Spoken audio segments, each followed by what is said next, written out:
1 December એટલે વિશ્વ AIDS દિવસ। વિશ્વમાં આ એક એવો ભયંકર રોગ છે જેને નિયંત્રિત કરવા વિશ્વભરમાં પ્રયાસો ચાલી રહ્યા છે, પરંતુ હજુ સુધી સફળતા નથી મળી। નેશનલ એઇડ્સ કંટ્રોલ ઓર્ગેનાઇઝેશનના આંકડા પ્રમાણે વિશ્વના કુલ રોગીઓમાંથી ભારતમાં 0.27% રોગીઓ છે અને ગુજરાત માટે ચેતવણીરૂપ બાબત એ છે કે આ 0.27માંથી 0.33% રોગીઓ ગુજરાતમાં છે। આથી ગુજરાતમાં એઇડ્સ પ્રત્યે જાગૃતિ લાવવાની જરૂર છે। એક એનજીઓ સાથે છેલ્લા 19 વર્ષથી જોડાયેલા અને એઇડ્સ અંગે જાગૃતિ ફેલાવતા જોગેન્દ્રભાઈ ઉપાધ્યાય આ અંગે જણાવે છે કે એઇડ્સ વધવાનું મુખ્ય કારણ સેક્સ અંગે શિક્ષા અને યોગ્ય સમજનો અભાવ છે, જેના પરિણામે એઇડ્સયુક્ત સગર્ભા સ્ત્રી દ્વારા તેના બાળકમાં આ રોગ આવે છે। આમ માતા દ્વારા પોતાના બાળકનું જીવન જોખમમાં મુકાય છે।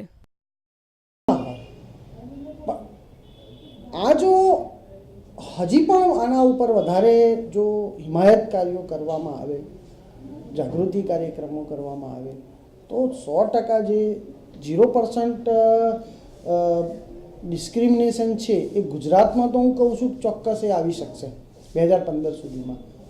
અને એક પણ કેસ આવો કલંક અને ભેદભાવનો કેસ આપણે ત્યાં ગુજરાતમાં નહીં જોવા મળે, કારણ કે ગુજરાતની પબ્લિકની જે મેન્ટાલિટી છે, કામ કરનારી સંસ્થાઓ અને સરકારની જે મેન્ટાલિટી છે, ફોર એક્ઝામ્પલ કહું કે હમણાં જ દેના બેંક દ્વારા એક અભિગમ આપવામાં આવ્યો કે દેના બેંકની અંદર કોઈપણ HIV ગ્રસ્ત સાથે જીવતો વ્યક્તિ 0% બેલેન્સથી પોતાનું ખાતું ખોલાવી શકે।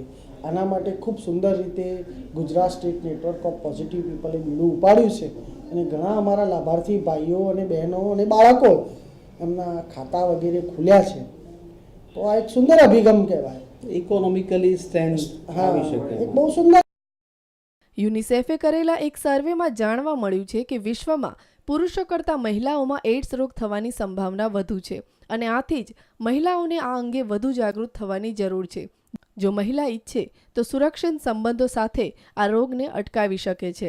આ અંગે એક ખાનગી એનજીઓ સાથે સંકળાયેલા પંકજ પટેલ જણાવે છે કે સૌથી વધુ મહિલાઓમાં એઇડ્સનું પ્રમાણ જોવા મળે છે અને આથી જ દરેક મહિલા સુરક્ષિત સંબંધોનો આગ્રહ રાખે એ જરૂરી છે।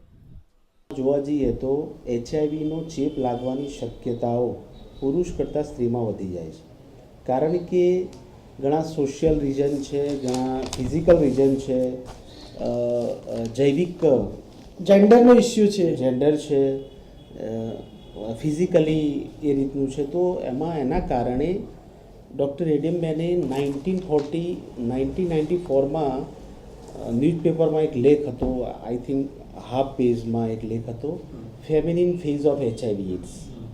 તો તમે જ્યારે પણ આજથી 10 વર્ષ પછી 1994માં કહ્યું કે આજથી 10 વર્ષ પછી તમે જોશો તો એઇડ્સનું નામ દેશો તો એક મહિલાનો ચહેરો સામે આવશે। તો પાછલા વર્ષમાં જઈએ તો 120 મહિલાઓ હતી, 20માંથી 30 થઈ, 35 થઈ, આજે 41% મહિલાઓ આ HIV એટલે કે ક્રમશઃ મહિલાઓ આના। આપણા દેશમાં સૌપ્રથમ એઇડ્સ રોગ અંગેનો કેસ વર્ષ 1986માં જોવા મળ્યો હતો। તે પછી સતત 3 વર્ષ સુધી આ રોગના દર્દીઓમાં ખૂબ ઝડપથી વધારો થઈ રહ્યો હતો, જેથી કેન્દ્ર સરકાર અને અન્ય રાજ્યની સરકારોના સહિયારા પ્રયાસે આજે મહદઅંશે આ રોગ નિયંત્રણમાં લઈ શકાયો છે। આ અંગે જોગેન્દ્રભાઈ ઉપાધ્યાયે કહ્યું હતું કે સરકારે આ રોગને નિયંત્રણમાં લેવા જે પ્રયાસો હાથ ધર્યા છે એ બાબતે સલામ ભરી શકાય। પણ 2005 પછી મૃત્યુદરમાં ઘટાડો થયો છે, બહુ મોટી વાત છે કે HIV સાથે જીવતા લોકોમાં મૃત્યુદરમાં ઘટાડો થયો છે।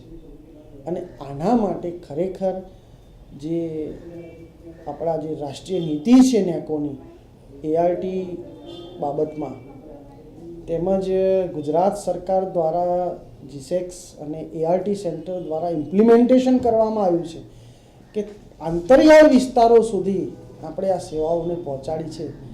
અને અમે તો કહીશું કે એક બિનસરકારી સંસ્થા તરીકે કે ખરેખર ART સેન્ટરને, ગુજરાતની દરેક ART સેન્ટરના અમારા સલામ છે।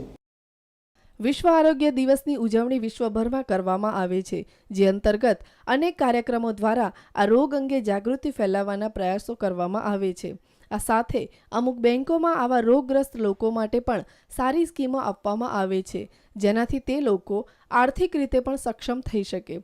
દર વર્ષે 100માંથી 25 જેટલા અંદાજિત લોકો આ રોગના કારણે મૃત્યુ પામે છે. કેમેરામેન મીત ભટ્ટ સાથે મિહિર દુધરેજિયા અને ભાર્ગવી જોશી, ન્યૂઝ ઓનલાઈન, અમદાવાદ.